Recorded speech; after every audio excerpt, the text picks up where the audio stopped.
संस्थांच्या निवडणुकांचा बार दिवाळीनंतरच वाजणार असल्याचं स्पष्ट झालंय। दिवाळीनंतर म्हणजे डिसेंबर-जानेवारीमध्ये या निवडणुका होणार असल्याची माहिती राज्य निवडणूक आयोगाचे आयुक्त दिनेश वाघमारे यांनी दिली। दरम्यान आगामी निवडणुका व्हीव्हीपॅटवर घेण्याची मागणी सातत्यानं विरोधकांकडून होतीये।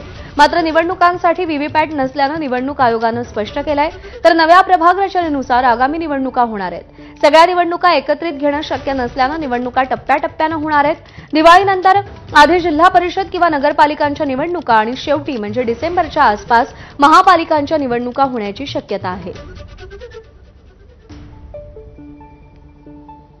दरम्यान निवडणुका पारदर्शक पद्धतीनं व्हाव्यात आणि कुठेही संभ्रम नको अशी प्रतिक्रिया उपमुख्यमंत्री अजित पवार यांनी दिलेली आहे।